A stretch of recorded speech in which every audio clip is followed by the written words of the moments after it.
you are not entitled to exposure on the app. So you have to have somebody on your side who understands what is happening and who takes that to heart and puts you in a position to win. Welcome to another episode of the Office Altering Hire and Empower with Molly McGrath podcast. If you're a returning listener, welcome back. If you're a first-time listener, hopefully you'll become a long-time listener. As always, I'm your show host, Molly McGrath, founder of Hiring and Empowering Solutions and creator of this revolutionary podcast. You can check us out at hiringandempowering.com. Stephen, I am so excited to have you today as my guest. As you and I were chatting before we recorded today, this whole conversation around video, reels, shorts, all these buzzy terminologies that are going on it's soul crushing and overwhelming. As you know, when you and I started working together, April? April. All right, so about 8 months now, give or take, 7 months, 6 months. I can't do the math. Coming up on 6 months. 6 months. All right, Coming cool. up on 6 months. All right, so 6 months, and I met you through a coworker here at my office space and sharing about what she was doing with video. We had a chat. And up until that point, I was finally getting comfortable with my podcast. 4 years in on my podcast, did it on video, but really didn't do a whole lot with it other than record, post to the website, and post to the podcasting channel, etc. And we talked about how to optimize, how to leverage a lot of them, have a multi-touch with each piece of content that we had. Okay, so we started doing these video shoots here at the office. The first couple were awful, from my opinion. Rambling, what have you. And I remember you saying, just get the crappy version out. So today, I want you to talk about, number one, as you know, I work with attorneys. And they're a little slow to this marketing game, especially in the digital and social space and the visibility, because most of their business came from referral sources, old school, like community-based referral sources. Yeah. They're understanding the importance of digital. In-law firm admin bootcamp is coming up more and more as people are starting to do Facebook ads to webinar, as they're starting to do daily social posts. And now they're hearing about reels, they're hearing about YouTube shorts and all that. And it's overwhelming.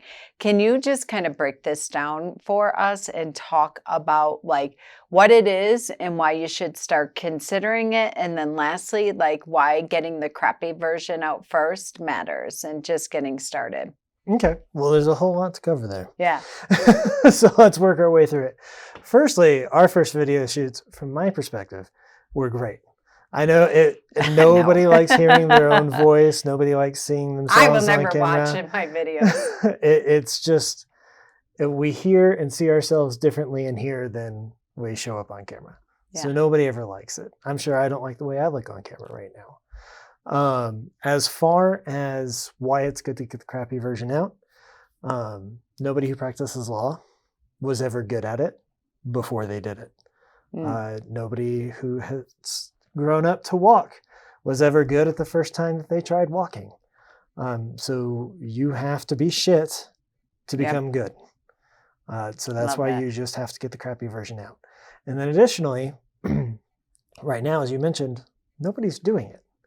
So even the crappy version is really good right now because hardly anybody is doing it. And that just comes along with the process of optimization. Once you become good at it, then other people become good at it, and now it's a race to become the best at it. So if you're crap right now, you've just got to get started to become good and become better, and then raise the bar, and then keep up with that bar as it continues to raise. I love that. Attorneys, think about this. So remember when webinars came out and workshops came out and things of that nature, you're shaking in your boots. You're like, I don't want to do this. You knew that you need to do it. The video that you give for the ad placement to get people to register for your webinar. Remember how that felt?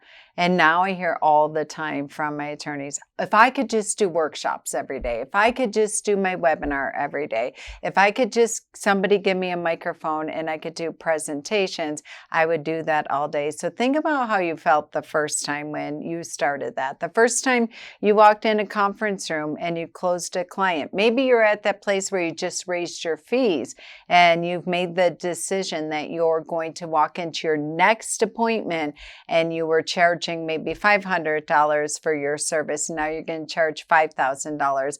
And all the time I will hear, you're not going to believe us, they signed the contract. They didn't bat an eye.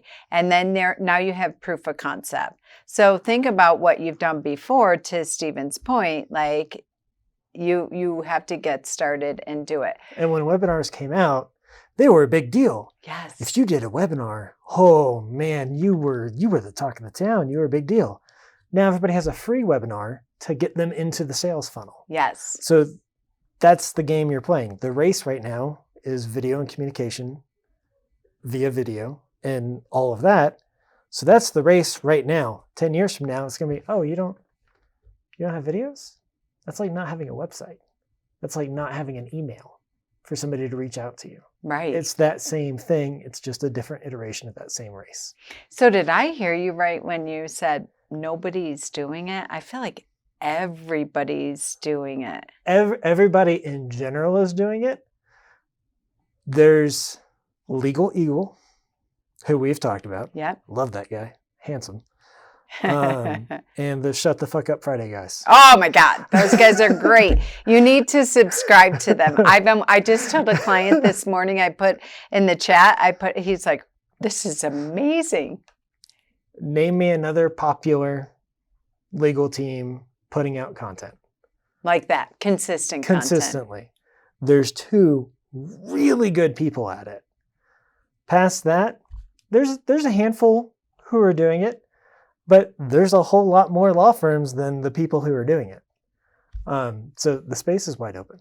Well, it is. I love that. Wow. Especially, so you're talking about in legal, I think about all the other industries, but even in the legal space, like get on the ground floor, get on the groundswell, get started. Because I know we started even 6 months ago. Oh yeah, we've evolved every month. Every month, because as you all know, and you're sick of me saying this, when you have a weekly marketing meeting, when you're looking at your data, when you're looking at your information, when you're looking at your conversions, when you're looking at what resonates, and then you're capitalizing on that and really speaking into the listening of the viewer, it makes a difference, right? Yeah. So our best practice strategy is to have 3 video posts per day across all platforms that you're on. So that's 21 in a week. 16 of those are going to be crap. 2 or 3 of them are going to be, oh, those are okay. And then 2 or 3 are going to be, oh man, that was amazing. And so now for the next week, okay, let's word it this way. Let's focus on this. For our next video shoot, let's kind of change this up a little bit. Let's try this. Let's script it this way. Let's not script it. Let's just have a stream of consciousness. And then you start to meander into what people are looking for, and then you gather more traction, and then you build a brand. And building a brand, I work with a lot of veterinary clinics and accountants, funny enough. That's their exit strategy, is to sell their practice. Yep. You sell a practice by having a brand. Somebody's going to want to buy it, not because specifically of what it is, but because they know of it. And because they know of it, then other people know of it. Then when they buy it, they can continue to grow it and keep it going because it means something, not just a book of business. So for like our attorneys, marketing coordinators, virtual assistants, they now understand the visibility and the importance of this. So talk to me a little bit about just like high level, attorneys, they like systems, they like structure, they like step by step. So this has been really eye-opening for me. And I know you're coming to Law Firm Admin Bootcamp and you're speaking on this to our group, which I'm really excited about, the how-tos of Reels and all that. But when you said 3 times a day, so if for attorneys that are listening or marketing coordinators, you record a video or you have video, so often attorneys say to me, all right, on Friday, I'm recording videos from 1 to 2 or 2 to 4 or whatever it might be. And they do these videos, right? And they have a little bit of script in their head, very much like we do. They record them and then they give them to their marketing coordinators or their outsourced marketing people. What do you do with them? So you said 3 times a day online. So talk to me, like if you just walk it through, let's just say I record a webinar or I decide I'm going to record a video, whether it's a podcast or whatever for my marketing collateral, and I'm done recording as the attorney, what's a best practice approach for the implementer, whoever's taking these videos? What would you recommend they do? So the top tier implementers are going to be able to find a way to utilize that video that is entertaining and educational. Entertaining being the top. Comedy is the number one watched type of video entertainment on the internet. So from the filming process, if you can find ways to be entertaining, that's great. And you need to work with somebody because you're an attorney. You know laws. You know how to argue and all that sort of fun stuff. You need to work with somebody who can help coach you on the way to creating entertaining videos. From the implementer, they need to be working on their writing skills. They need to find current events to blend whatever was recorded in, to blend that in with it. Like, oh, XYZ is going on. Oh, that he talked about that for about 2 minutes in the podcast. Let me rip that out. And then now, this is our opinion on this, or this is how this blends into that. And you can weave those things together to get it more into the narrative. So the biggest thing is just flexing your creative muscles, be provocative. There's nothing wrong with a little clickbait to get some stuff going on. Don't lie, but you can dress it up and make it fancy. So yeah, those would kind of be the top ones. So you have that nailed down, and then you take the piece of content. So you have the framework. It's entertaining. It's educational. You understand how to take one video and then splice it out based on current events, what have you, to get the visibility and all that. And then what is your recommendation when you talk about posting it 3 times a day? What does that look like? Are you posting it in reels and shorts or on your social page, or all of it? All of it. All of it. 3 times a day, all over the place.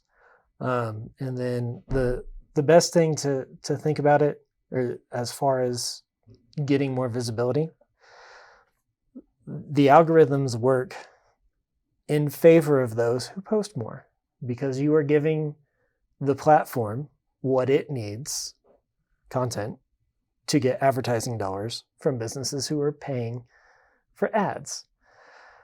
So the more you post, you're helping out the platform, so then they help you by putting you more prominently in front. On top of that, the different tags and hashtags and all that sort of fun stuff that you use, this is going to hurt some egos, but it's not about you. Nobody cares about hashtag XYZ law firm is the best. Those are an organization system for people who are looking for things. You need to hashtag and tag things that are what people are looking for. Search terms. Search terms. If you don't have a brand, people aren't looking for you. They're looking for what you provide. So that's the approach that you need to take with where that comes from. Then once you have a brand, whether you're, I think out here we've got Frank Azar. Yes. Down in Texas, we had Jim Adler, the Texas Hammer. Then you can start to do those things because now you've built a brand and people recognize you. So, oh, wait, I know that guy. What was it? Hammer something? Law Hammer? Legal arm. Hammer? Strong Arm? Yeah. And then they'll be able to start finding you via your own brand. So it's a multi-stage approach. But one of the first things you want to do, and it depends on what you're trying to do. If you're trying to build your exit strategy, start building a brand. If you need to find clients or you're wanting to niche down and really gain strength, run ads. But with ads, you need a writer, you need those scripted, you need And you need professional branding, shoot. right? Branding helps a lot. Yeah. Branding helps a lot. But if you're going to be paying for ads, don't have to worry about branding so much. But if you're wanting to build automatic passive inflows, you need to brand. If you want to be able to sell your book of business later for a higher price and retire, you need to brand. So, it kind of depends on what your target is. So what I hear from you saying that, I love that, because so often I'll hear from people, and I think we even got this comment from my marketing agency. They're like 3 times a day. Whoa, that's excessive. And what I love about what you just said is posting 3 times a day. It goes back to clients. They'll tell me, I don't want to email my list every week because I don't want to offend them. I don't want to badger them. I don't want to seem salesy or things of that nature, which is not true. And the email marketing is a different strategy. But from what you're saying, it is not about the clients or what have you. It's an algorithm, getting the most out of SEO and SEO juice, first and foremost. Yeah. Now, you have to be entertaining, you have to be educational, and your clients are going to see that and things of that nature. But what I hear from you, it's not just posting to your feed on LinkedIn, on Instagram. It's also leveraging these other strategies, which are called reels and stories. Yep. Right? Talk to me a little bit, just high level, like the difference of making sure you diversify that versus, because, when I started out, I'm like, the only thing I knew is posting to your wall. Yeah. Well, so stories and reels, those are just different places that people go to see what's going on. And what we know, because the platforms put out this data, is Instagram, according to their CEO, is no longer a picture sharing app. So if you post a picture, if you had your graphic designer or your marketing person work up this nice little flyer and you post it as a picture, nobody will see it because the app does not favor that. They are telling you the game. If you want to play the game, do what they say, because they're telling you. So a reel is just a video, but it is a video post within Instagram. And they favor those incredibly heavily. And they favor story posts, which is just another post within Instagram. You can post your pictures in there and they'll get seen more. But if you just do a regular post with a photo, they don't care. They're not going to show it to anybody. You are not entitled to exposure on the app.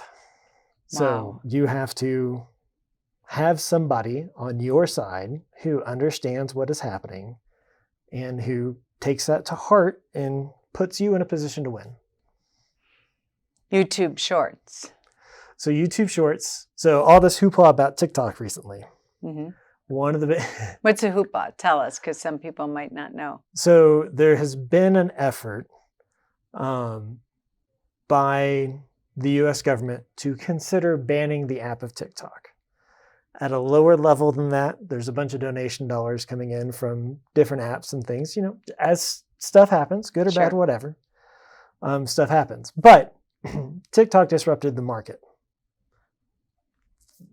Everybody thought nobody wants to watch 30-second long videos and scroll to the next one. Turns out that's exactly what everybody wants. So stories is just YouTube's answer to TikTok. And so it is vertical video, just like you would see on Instagram or TikTok or Facebook now even. And it is just a scroll on through and you can see just a bunch of different videos. The stories are heavily favored by YouTube right now. They have announced that for, I think, 1.5 years now. That is their major objective, is just to push stories. And so they've coded their website to push stories. They said, hey, we want you to make stories. And everybody went, and then they changed the coding on the website to push stories. And people are like, where'd my views go? Well, we told you. We told you. So, yeah. And so it's just another high visibility lane to get in and share your message and share what you're trying to say.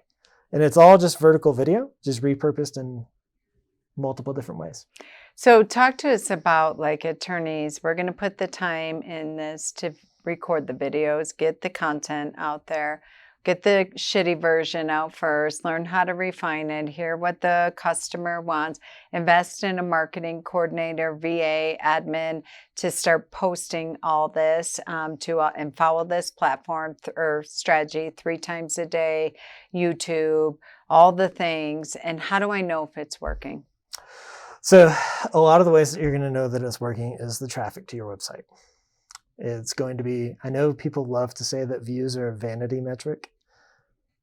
They are to an extent, but they're people looking at you. Were people looking at you before? No? Okay. Well, or you didn't know if they were. Or you didn't know if they were. People looking your direction is generally always a good thing. So you're going to see your views going up. You're going to see people coming onto your website. You're going to see conversions into sales. And again, that depends. The strategy is set by the tactic. So are we going for sales or are we going for branding? If we're going for branding, what you're going to see is you're going to see more traffic to your website, like I was saying, and more views. If you're going for sales, you're going to see concentrated views on your paid ads.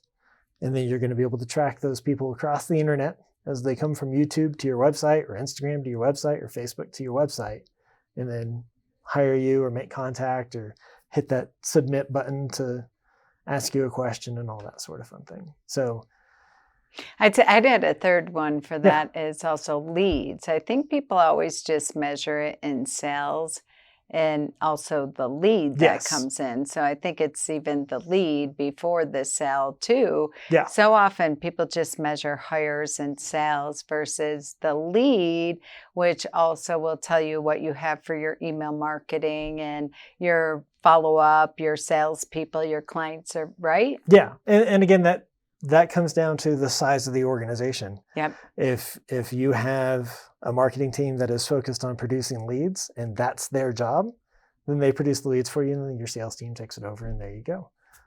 But yeah, it changes based on the industry, the size of the organization and all that sort of fun thing. But you're absolutely right.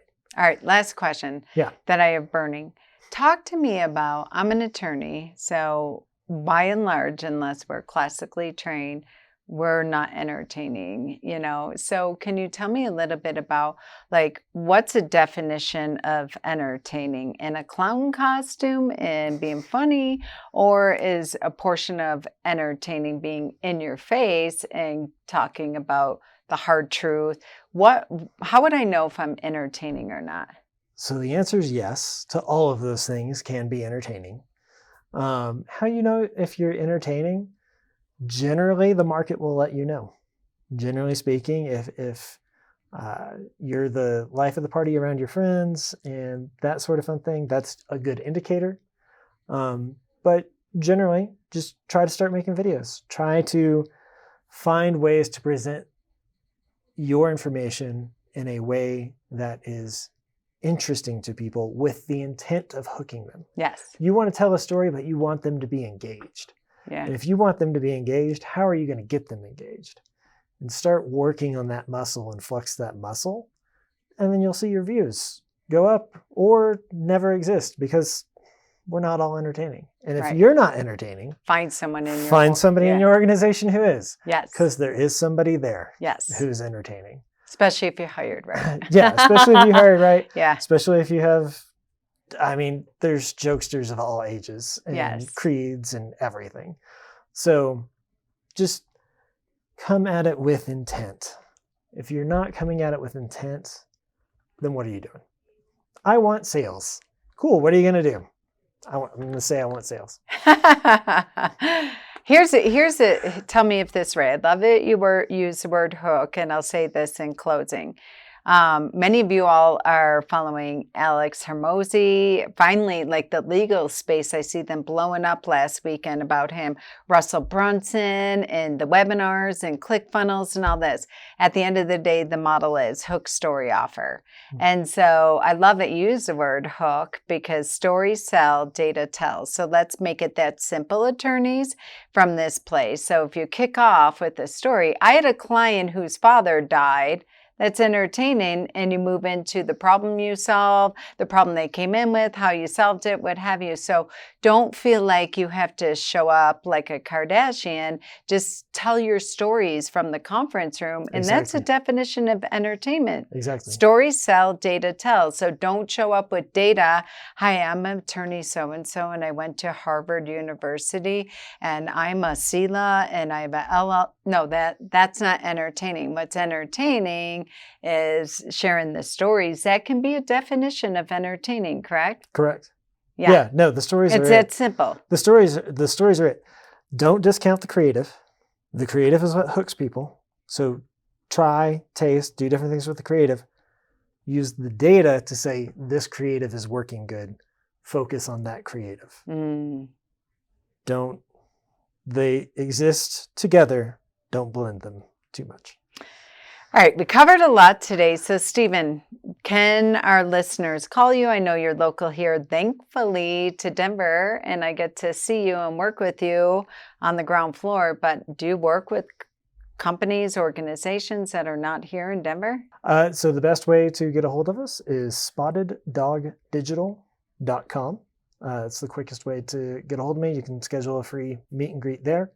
You can also email me, Stephen@spotteddogdigital.com. Stephen with a PH.